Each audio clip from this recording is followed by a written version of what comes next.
तो आज का हमारा पर्टिकुलर टॉपिक है 32A question of DK Goyal, right. This question previous class में दिया गया था आप लोगों को करने के लिए, तो we will check this question, ठीक है। I am not going to solve, but मैं आपको बताऊंगा ये कैसे होना चाहिए था, मतलब प्रॉपर सॉल्यूशन दिखा के, then will do next question. आइए सबसे पहले एडिशनल इन्फॉर्मेशन पे चलेंगे। एडिशनल इन्फॉर्मेशन में एक तो एक्यूमुलेटेड डेप्रिसिएशन है, प्रीपेड एक्सपेंस है, कॉन्टिजेंट लाइबिलिटी है और interest paid on long term borrowing 8000. These almost 4 adjustments are there, right? Now how to solve these 4 adjustments? Please concentrate now. सबसे पहले we need a profit. We need a profit. हम गए हमारे reserves and surplus के पास, 20 से 125, 20 से 125. What does it mean? 1,05,000 से increase हो रहा है. देन अगेन एंड अगेन मैं कुछ चीज़ें रिपीट करता हूँ सो दैट आप भी रिपीट करें. यहाँ कोई नंबर नहीं दिया हुआ है तो दैट मीन्स इसी को मुझे लेके चलना है. सपोज यहाँ 1 नंबर 2 नंबर कुछ दिया हुआ होता तो मैं उस नंबर का नोट चेक करता और देखता कि क्या एडिशनल इन्फॉर्मेशन है. तो मेरे पास आया 1,05,000. My answer is net profit before tax, पर या तो 140 दिया हुआ है, राइट. तो इसका मतलब क्या कुछ है? यस, डिविडेंड था जो हमने इग्नोर कर दिया. रिजर्व्स नहीं था. 1,05,000 तो इससे तो पक्का हो गया. अब इस पूरे क्वेश्चन में एक हमें प्रपोज्ड डिविडेंड दिया हुआ. What is proposed dividend? And it is given in contingent liability. First, contingent liability क्या होती है? Liability which depend upon some future event. It may और मे नॉट. 11th में हम आपको सिखाते थे कि अगर कोई कोर्ट केस आपके ऊपर पेंडिंग है, आप जीत भी सकते हैं, हार भी सकते हैं, तो this is contingent liability. Now, how proposed dividend is a contingent liability? Now, according to director, they are proposing that much of dividend. Now, if shareholder accept कर लेंगे, then तो okay, otherwise नहीं. तो एक contingent liability है, depend upon some future event. पहला, तो proposed obviously future के लिए होता है, current के लिए तो है नहीं कि मैं future में dividend देना चाह रहे हैं. तो ये जो current year का है, ये ना प्रपोज यानी ना तो बैलेंस शीट में है तो इसका तो कोई एडजस्टमेंट ही नहीं है, उन्होंने भी तो प्रपोज किया है. लेकिन जो 2017 20,000 था वो प्रपोज तो हमें कर दिया गया था, ठीक है, तो हमें क्लियर हो गया था. तो हमें ऐसा लगता है कि ये हमारे अकाउंट्स में मतलब डिविडेंड में जाके क्या होगा? ऐड होगा. डिविडेंड में जाके क्या होगा? ऐड होगा. तो हमने क्या किया? सबसे पहले देखिए प्रपोज डिविडेंड, ये यहाँ पे आप देखा 125 से अपन ने देखा क्या कहते हैं लास्ट ईयर 20 था तो 1,05,000 आ गया, हमने 1,05,000 लिख दिया. 20 मैंने प्रपोज डिविडेंड का ऐड कर दिया जो इस साल हम पे कर रहे हैं. अब प्रोविजन फॉर टैक्सेशन की भी इंफॉर्मेशन है तो हम देखते हैं क्या है क्या इंफॉर्मेशन. हमने देखा yes there is a information. Once again हमने आपको बताया था जो करंट ईयर का है वो ऐड होता है क्योंकि वो नेक्स्ट ईयर के लिए होगा, और जो लास्ट ईयर का है वो कहते हैं लास्ट ईयर का जो है वो इस साल हम पे करेंगे. Now student always got confused in sir then what is the difference in proposed dividend. See provision for taxation is in your balance sheet, that means इसका ट्रांजैक्शन हुआ है. Proposed dividend is in contingent liability, उसका कोई provision नहीं बना, पहली बात. तो दैट मीन्स उसका पैसा हमने पीएनएल से लिया ही नहीं है, अब लेंगे और इस साल ही दिया होगा, हम ये मान के चलते हैं, ठीक है. इस साल ही पीएनएल से लेंगे और इस साल ही पीएनएल में दे देंगे. लेकिन प्रोविजन फॉर टैक्सेशन जो लास्ट ईयर का प्रोविजन बनाया इस साल पे होगा और जो इस साल का प्रोविजन है वो नेक्स्ट ईयर. तो मैंने अभी तक आपको बताया एक ही अगर इन्फॉर्मेशन होती है तो वही ऐड वही लेस. यहाँ पे 10,000 तो हमारा प्रोविजन फॉर टैक्सेशन क्या होना चाहिए? ऐड. तो हम यहाँ पे आए, इसमें क्या एडिशनल इन्फॉर्मेशन भी गिवन है? एक मिनट मैं को देख लेता हूँ बेटा, if there is any additional information. 1 minute. तो सॉरी, हमें करंट ईयर का ऐड करना है, तो करंट ईयर का कितना है? 15 है. 15,000 यानी ये रहा 15,000, ये मैंने ऐड किया तो ये आया 1,40,000. तो first step is profit before tax. कैसे कैलकुलेट करते हैं? TDR, tax dividend. रिजर्व की कोई इन्फॉर्मेशन नहीं है, टैक्स की इन्फॉर्मेशन थी, करंट ईयर का टैक्स ऐड कर दिया. डिविडेंड लास्ट ईयर का ये ऐड होता है हमेशा. वाई? इट इज प्रपोज्ड, हमने इस साल प्रपोज किया है और इस साल ही हम उसको पे करेंगे. बैलेंस शीट में गिवन नहीं है, यानी इसकी अकाउंटिंग में कोई एंट्री नहीं हुई है. बट प्रोविजन फॉर टैक्स की एंट्री हुई भी है। ये आया 1,40,000। आगे चलते हैं। 10 डेप्रीशिएशन। अब डेप्रीशिएशन पे हम गए 36 से 52 यानी 16 से बड़ा है तो 16,000 का डेप्रीशिएशन होगा करंट ईयर का। क्यों? Last year your total depreciation was 36, accumulated depreciation account होता है, और इसमें है 52 करंट ईयर में, तो हम 16,000 हमने डेप्रीशिएशन ऐड कर दिया। Add non cash expense. Interest है लॉन्ग टर्म पे 8, इन नॉन ऑपरेटिंग है, ये भी मैंने ऐड कर दिया। तो ये आ गया operating profit before working capital changes 1,64,000। Agree? Now increase decrease ले लेते हैं। तो सबसे पहले हम गए, हमने देखा अदर करंट एसेट्स दिया हुआ है, तो नोट 2 दे रखा है, तो मैं 2 पे जाऊंगा। सबसे पहले 2,000 था, यानी डिक्रीज हो रहा है तो ऐड होना चाहिए, डिक्रीज हो रहा है तो ऐड होना चाहिए, राइट? तो हमने देखिए प्रीपेड 2,000 डिक्रीज था, ऐड कर दिया। हम आगे बढ़े बेटा, आगे हमें और क्या दे रखा था? इन्वेंट्री इंक्रीज हो रहा है और ट्रेड रिसीवेबल डिक्रीज हो रहा है, तो ट्रेड रिसीवेबल 24 ऐड हो जाएगा, इन्वेंट्री 22 डिक्रीज हो मतलब इंक्रीज हो रहा था तो लेस हो जाएगा, राइट? फिर हम हमारी करंट लायबिलिटी पे चलते हैं। Trade payable short term provision तो होता नहीं है, डिक्रीज हो रहा है तो ये लेस होना चाहिए, तो हमने ट्रेड पेबल लेस कर दिया। तो टोटल आ रहा है 1,42,000, क्योंकि इसमें टैक्सेशन है तो करंट ईयर का टैक्सेशन करें। अब लास्ट ईयर का टैक्सेशन माइनस होगा, करंट ईयर का तो नेक्स्ट ईयर के लिए, इस साल कितना पे किया है लास्ट ईयर का, वो 10,000 आया, तो 132 आंसर आया, that is net cash from operating activity. आइए अब आगे चलेंगे हम हमारी इन्वेस्टिंग एक्टिविटी। प्लीज इसे सब ध्यान से देखेंगे। इन्वेस्टिंग एक्टिविटी, अब देखिए इन्वेस्टिंग एक्टिविटी में कई लोगों में कई डाउट्स हो सकते हैं।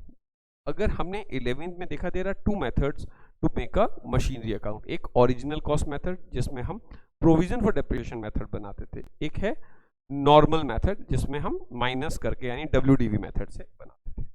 हम WDV मेथड, एक ही मेथड अपना के चल रहे हैं और उस मेथड से आंसर हो जाएगा, आ जाएगा, ठीक है?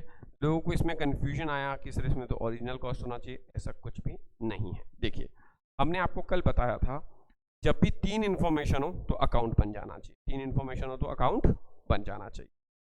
अब क्या क्या आप गलती कर सकते हैं और क्या ध्यान रखना है, इस चीज के बारे में सब ध्यान से सुनेंगे। आइए पहला मैं गया, मैंने कहा हमें तो अकाउंट बनाना होगा, तो एक हमने सिंपल सी पेज लिया। आइए हमने मशीनरी अकाउंट ही हम बना रहे हैं, जो भी है फिक्स एसेट्स या मशीन। तो सबसे पहले हमारी जो गलती हम करते हैं, आइए अब स्टूडेंट क्या मिस्टेक करता है, वो 375 और 220 से लिखता है, जबकि हमें बैलेंस चाहिए। बैलेंस ये नहीं है, बैलेंस होता है जो बैलेंस शीट में लिखा हो। बैलेंस शीट में क्या लिखा है? 184 323, right? That's why this is known as balance sheet, balance की शीट, राइट? तो ये जो डेप्रिसिएशन माइनस करने के बाद वाला होता है ना, ये बैलेंस होता है। तो हम WDV मेथड से बना रहे हैं। WDV मेथड कौन सा मेथड होता है? जिसमें, या बैलेंसिंग मेथड से बना रहे हैं जिसमें डेप्रिसिएशन मशीनरी से माइनस हुआ होता है, ठीक है? तो अब हम क्या करेंगे, हमें दे रखा था 184 और 323, हमने आपको बताया था 184, तो ये तो डेबिट में आएगा क्योंकि टू बैलेंस, ठीक है बेटा? ये 184 तो यहाँ आएगा, और 323 बाय बैलेंस। मैंने आपको बताया था ओपनिंग बैलेंस हमेशा डेबिट होगा और क्लोजिंग बैलेंस हमेशा। इसके बाद कहते हैं हाँ एक डेप्रिसिएशन लगाया था, बाय डेप्रिसिएशन 16,000, एग्री? अब हमने इसको टोटल किया तो आ रहा है 339, राइट? 339। अब 339 के बाद हम जैसे ही इसको माइनस करते हैं 184,000 से, तो 1,55,000 से इंक्रीज हो रही है, तो ये हो गया टू बैंक, दैट मीन्स आपने परचेज किया है। आपने क्या किया है? परचेज, राइट बेटा? That means you have purchased. तो अब आप क्या लिखेंगे? आप यहाँ आएंगे और यहाँ लिखेंगे purchased of fixed assets 1,55,000। Now next thing, इसके अंदर कुछ स्टूडेंट्स कहते हैं सर अगर मैं डायरेक्टली 220 को 375 से माइनस करता तो 155 आ जाता। यस, आ जाता, बट वो इस क्वेश्चन में पॉसिबल था। अगर इस क्वेश्चन में कोई सेल भी हुई होती तो ये सारा इक्वेशन बिगड़ जाती। हम क्या मानते हैं, आप खुद बताइए, लेजर का बैलेंस क्या होता है, आप जो बैलेंस शीट में एज्यूम होता है, ये तो आपको वर्किंग नोट में चीजें बता रखी हैं, ये डेप्रिसिएशन माइनस करने के बाद, तो आप जो वैल्यू लेंगे वो डेप्रिसिएशन में माइनस करने के बाद देंगे जो बैलेंस शीट में दी हुई है, और करंट ईयर का डेप्रिसिएशन लगाएंगे क्योंकि डेप्रिसिएशन भी कंसिडर किया होगा। अब कुछ लोग कहते हैं कि सर हमने टोटल डेप्रिसिएशन क्यों नहीं लगाया। भाई करंट ईयर का डेप्रिसिएशन हर साल लगता है, एक साथ नहीं लगता डेप्रिसिएशन, हर साल मशीनरी में हर साल का डेप्रिसिएशन लगता है, इसीलिए 1,55,000 आया। तो we are following this particular method, इस मेथड से भी ये आंसर निकल सकता है, राइट। बट आप देखिए इसमें, और चलिए अब 155 पे आ गए, इसके बाद यही हमारा आंसर हो गया। अब आते हैं हम फाइनेंसिंग पे। हम फाइनेंसिंग पे गए तो फाइनेंसिंग पे हमने देखा एक तो 2 लाख से 2 लाख, तो no issue of shares, no issue of shares. फिर लॉन्ग टर्म बोरोइंग पे गए तो 25 तो बोरोइंग आई है और एक इंटरेस्ट भी पेड हुआ है अगर बोरोइंग है तो proceeds from long term borrowing 25, एक पेमेंट ऑफ इंटरेस्ट 8, और एक आपने डिविडेंड पे किया था, और मैंने आपको क्या बताया था, जो लास्ट ईयर का डिविडेंड है वो ही ऐड और वो ही लेस, क्योंकि वो ही प्रपोज्ड हुआ है तो वो इस साल फाइनल हो गया, इस साल ही जाएगा क्योंकि वो कॉन्टिजेंट में है, तो 20 लेस हो गया। जैसे ऊपर हमने, अगर आपने ध्यान देखो, इंटरेस्ट ऐड किया था और डिविडेंड ऐड किया था क्योंकि वो नॉन ऑपरेटिंग एक्टिविटी, और दोनों आके नीचे लेस, तो ये आया हमारा 3 नेगेटिव, तो नेगेटिव 3 भी आ गया। 10 हमने फिर टोटल किया, क्या टोटल किया कि भाई 158 का तो टोटल खर्चा हुआ है, कैसे हुआ है 158 का, देखिए 155 और 3 158, और पैसा आया है 132, तो दैट मीन्स टोटल 26,000 का इस साल कैश यूज्ड हुआ है एक्सेस में, नेट कैश डिक्रीज। फिर हमने कहा ओपनिंग कैश कितना है 59, तो दैट मीन्स माइनस करने के बाद क्लोजिंग होना चाहिए 33, तो हमने यहां देखा 59 और 33। This is how this particular question should be done. Now 32B question, 32B question, आइए प्रिपेयर कैश फ्लो स्टेटमेंट। अब कैश फ्लो स्टेटमेंट में मुझे दो चीजें दिखी, एक तो शॉर्ट टर्म प्रोविजन और रिजर्व एंड सरप्लस का 1 पॉइंट और 4 पॉइंट। हम आगे गए क्वेश्चन पे, हमने क्वेश्चन पे देखा पहला तो रिजर्व एंड सरप्लस दे रखा है हमें, ठीक है, प्रोविजन फॉर टैक्स है, फर्स्ट पॉइंट है reserve and surplus, long term borrowing भी है, शॉर्ट टर्म बोरोइंग भी है, शॉर्ट टर्म प्रोविजन भी है, टेंजिबल एसेट्स, और debentures were redeemed on 1st of April. No information regarding depreciation is given. No information regarding depreciation is given. Agree? Now, there are certain assumptions we need to take. Please listen carefully. सबसे पहला हम जो format बनाते हैं उस पर work करेंगे हमारे। हमने प्रॉपरली एक फॉर्मेट बनाया, ये हमारा हो गया फॉर्मेट। आइए सबसे पहले हमें प्रॉफिट बिफोर टैक्स चाहिए होगा, क्या चाहिए होगा, first step profit before tax. मेरा करंट ईयर का प्रॉफिट 20 से 67 हो रहा है, यानी 47 हो रहा है, करंट ईयर का प्रॉफिट 47 हो रहा है 20 से 67 के हिसाब से। तो हमने यहां लिखा, मैंने नीचे सॉल्व करके देखा, प्रॉफिट आफ्टर टैक्स 47। अब we need tax, we need dividend, we need reserves, तो रिजर्व्स तो हमें दिख ही रहा था, रिजर्व्स 1 लाख से 1,25,000, तो रिजर्व 25 से बड़ा है। कहां से आया होगा यह पैसा, प्रॉफिट एंड लॉस नहीं दिया होगा अपने अकाउंट से, मैंने वो जाके भी ऐड कर दिया, जनरल रिजर्व 25, ये भी हमने कर दिया। नाउ रिजर्व आ गया, हमें टैक्स और डिविडेंड देखना है, अब टैक्स पे चलते हैं। टैक्स में 22 भी है और 30 भी है, 22 लास्ट ईयर का है, ओके ये तो पे होगा। 33 इस साल आपने प्रोविजन बनाया तो P&L से तो ले लिया है, पर इसका कैश का आउटफ्लो नहीं हुआ है, तो ये ऐड हो जाएगा 30,000, तो नाउ 30 टैक्स हो गया, राइट। अब डिविडेंड देख लेते हैं, डिविडेंड की कोई भी इंफॉर्मेशन गिवन नहीं है, तो अब 47 प्लस 25 प्लस 30, 1,02,000 आ रहा है, 1,02,000। तो अब हमने क्या लिखा, प्रॉफिट बिफोर टैक्स 1,02,000। एग्री? आगे चले हम। अब कहते हैं प्रोविजन फॉर टैक्सेशन तो हो गया।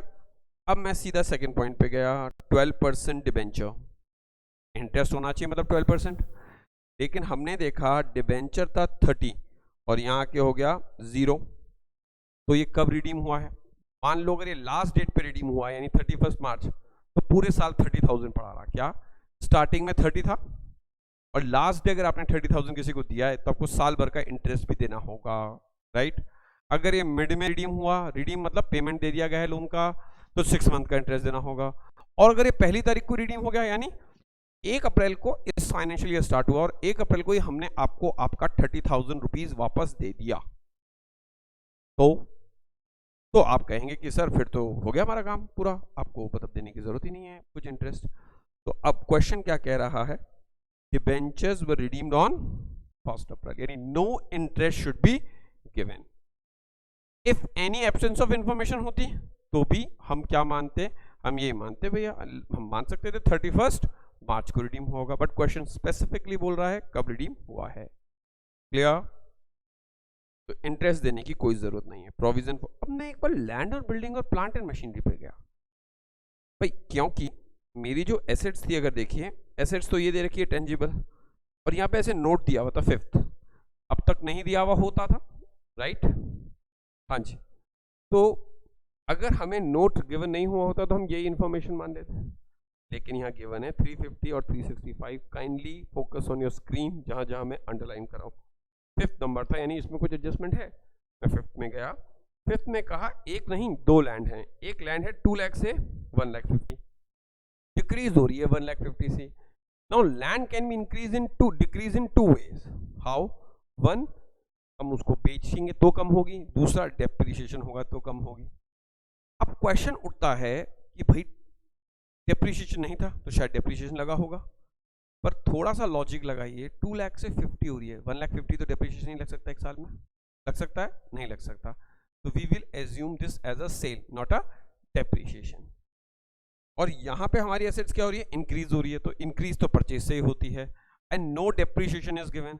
डेप्रिसिएशन एक ऐसी इंफॉर्मेशन नहीं होती जब अपनी मर्जी से एज्यूम करने, हमेशा क्वेश्चन में गिवन होगी।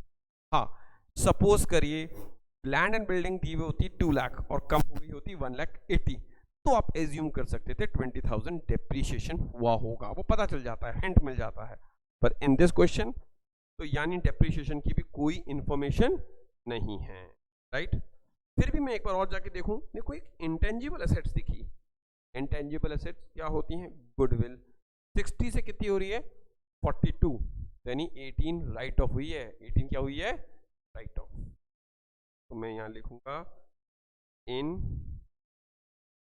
Tangible assets written off 18,000। Agree?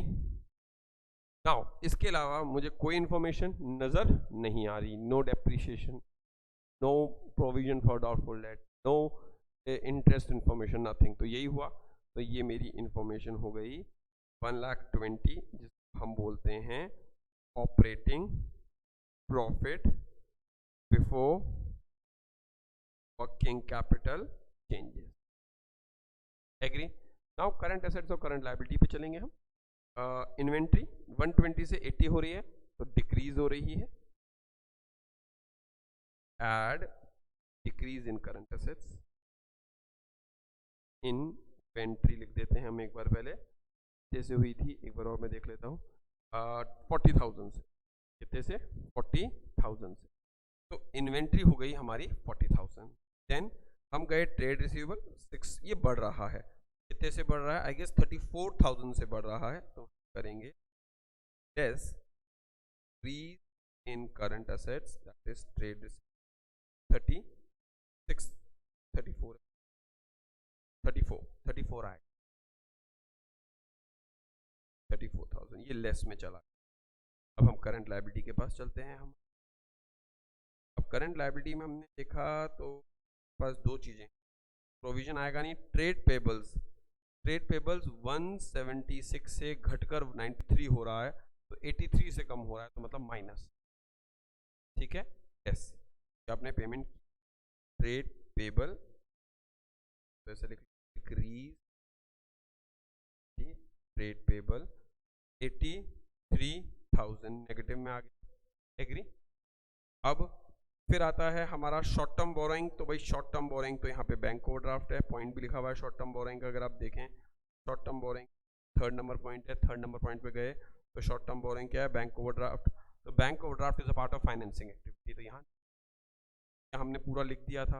अब हमने कहा चलिए तो टोटल कर लेते हैं, अब टोटल किया तो 120 प्लस तो 40 हुआ है और लेस 34 माइनस 83,000, तो हमारा आंसर आना चाहिए आई गेस 43,000 मेरे पास यहाँ पे आ रहा, तो ये आया 43,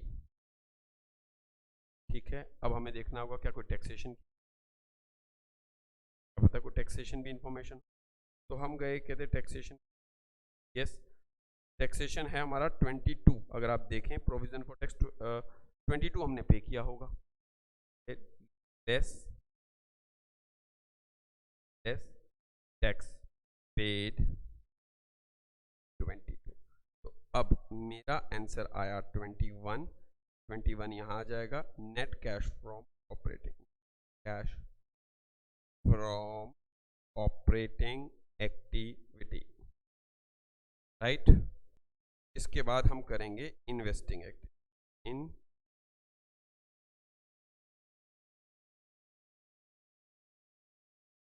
अब इन्वेस्टिंग एक्टिविटी में चलिए चलते हैं। अब टेंजिबल एसेट्स के अंदर हमें पता चला था 1,50,000 की तो लैंड एंड बिल्डिंग बिकी है। अब हम यहाँ लिखेंगे सेल ऑफ बिल्डिंग 1,50,000, ये तो पैसा आएगा। Purchase of plant and machine, अब हम प्लांट एंड मशीनरी भी गए, कितना है, कहते हैं भाई 315 था, हो गया था पहले 150 था, कोई डेप्रिशिएशन की नहीं है, डेप्रिशिएशन की इन्फॉर्मेशन होती तो कंसिडर करते हैं हम उसे, तो यानी 1,65,000 ये हमारा परचेज हुआ है। क्या हुआ है, परचेज हुआ है। तो ये यहाँ तक ये दो इन्फॉर्मेशन तो हो गई, ठीक है। अब हम चले आगे, तो यानी tangible is done, intangible right of हुई थी, डन। अब एक चीज और दे रखी है, करंट 62 से 30 हो रहा है, भी डिक्रीज हो रहा है, नॉन करंट लायबिलिटी एसेट्स नहीं है, नॉन करंट एसेट्स है, तो ये कम कैसे हुआ होगा, तो 32 का बिका है इसका मतलब, तो 32 और कैश आया होगा 32, लिखा सेल ऑफ इन्वेस्टमेंट 32, तो अब पैसा आया होगा यानी 182, ये 182 कैसे आया, 1,50,000 बिल्डिंग से आया और 32 इन्वेस्टमेंट से आया, माइनस 165, तो यानी टोटल कैश आया है 17,000। टोटल कैश कितना आया है, गए खर्च नहीं हुआ, आया है 17, तो net cash from investing from. अब इस चीज को हमें ध्यान रखना है कि हमें सारी नॉन करंट एसेट्स लेनी है। अब हम आगे चलते हैं फाइनेंसिंग एक्टिविटी पे बेटा।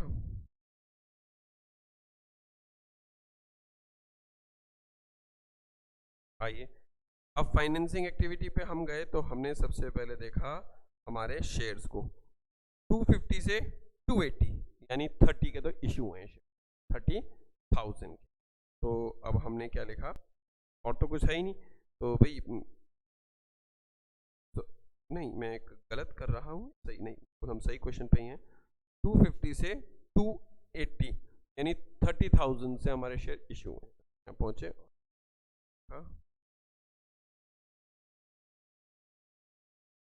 ऑफ शेयर्स 30,000, तो कैश आया होगा, राइट, कैश आया होगा, तो इश्यू ऑफ शेयर आ गया 30, कैश आया होगा। फिर हमने देखा भाई कोई डिबेंचर भी है क्या, हमने कहा हाँ लोन है, लोन क्या हुआ है, कहते लोन का तो रीपेमेंट हुआ है 30 का, ठीक है साहब, लोन का रीपेमेंट हुआ है, तो रीपेमेंट ऑफ लोन, और इस पर कोई इंटरेस्ट नहीं था, तो भाई ये तो निल हो गया, और तो कुछ था ही नहीं। पर एक बैंक ओवरड्राफ्ट भी था यहाँ पे। क्या था? एक बैंक ओवरड्राफ्ट भी है। कितना है बैंक ओवरड्राफ्ट? 70 से 40। इसका मतलब 30 पे डिक्रीज हुआ है, तो बैंक ओवरड्राफ्ट भी पे हुआ है।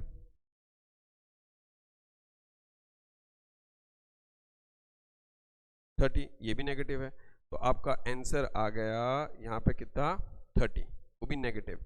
और आप लिखेंगे cash used in financing activity. क्यों? ना कोई डिविडेंड है, ना कोई इंटरेस्ट था, इंटरेस्ट तो अपन पहले कर चुके थे। अब क्या करें? कहते हैं अब टोटल देख लो साहब, 21 तो कैश आया है ऑपरेटिंग एक्टिविटीज, ठीक है, कितना? 21। 17 इन्वेस्टिंग ने दे दिया, तो कुल मिला के 38 हो गया, और 30,000 फाइनेंसिंग में चला गया, तो इसका मतलब 8,000 कैश बचा होगा, नेट कैश। ठीक है, अब हम ओपनिंग कैश पे गए। भैया ओपनिंग कैश कितना है? तो हमारा ओपनिंग कैश है 10, और क्लोजिंग कितना हो रहा है? 3। बिल्कुल सही है इसका मतलब। तो ओपनिंग कैश था 10, तो मेरा क्लोजिंग कितना हो जाएगा? 18। ये मैं लिखूंगा ओपनिंग कैश, और ये आंसर आया मेरा closing cash, right. So this is how this particular question again be, right?